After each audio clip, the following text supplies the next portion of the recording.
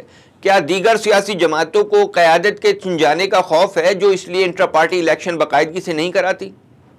جتنی بڑی پارٹیاں ہیں، جتنی بڑی جماعتیں ہیں، وہ دراصل ایک خاندان کی پروڈکٹ بن چکی ہیں. آپ نام گننا شروع کر دیں، پیپلز پارٹی کو دیکھ لیجئے، اس کے بعد آپ آگے آ جائیں تو مسلم لیگ نون نواز کو دیکھ لیجئے، ادھر اے این پی کو دیکھ لیجئے، ادھر جے یو آئی کو دیکھ لیجئے. تو یہ کیوں اپنا انٹرا پارٹی الیکشن کروائیں گی اور نیچے سے کسی ایسی قیادت کو اور اپنے لیے چیلنجز کے سامنے آنے دیں گی؟ انہیں خطرہ ہوتا ہے. بلکہ یہاں پر تو اگر کسی کا پارٹی میں کوئی مضبوط ہو رہا ہو تو اس کو باقاعدہ کھڈے لائن لگا دیا جاتا ہے کہ آپ سائڈ پر ہو جائیں. اور کراچی میں یہ کام ایم کیو کیا کرتی تھی، مشہور تھا ایم کیو کی قائد کے حوالے سے کہ اگر پارٹی میں کوئی قد کارڈ نکالتا ہے وہ نظر آتا ہے تو پھر وہ کہیں نظر نہیں آتا. تو وہ تو مشہور تھا وہاں پہ. تو یہاں پر بھی ان کو ڈر یہی ہے کہ ہم اپنی اولاد کے لیے، خواہ کے لیے، اپنے اقتدار کے لیے چیلنج کو چھوڑ کے جائیں. اس لیے یہاں پر کوئی الیکشن نہیں ہوتے. الیکشن ہوتے بھی ہیں تو کاغذات میں الیکشن ہوتے ہیں جن کی کوئی وقت نہیں، جن کو کوئی اہمیت نہیں. بہت بہت شکریہ احسان کوہاٹی اور جاوید حسین صاحب، آپ نے اپنا قیمتی وقت ہمیں دیا. ناظرین، پروگرام اپنے اختتام کو پہنچتا ہے. اگلے پروگرام تک ٹیم فورس سائٹ کے ساتھ اپنے میزبان وقار حسین کو دیجیے اجازت. اللہ نے کے بان.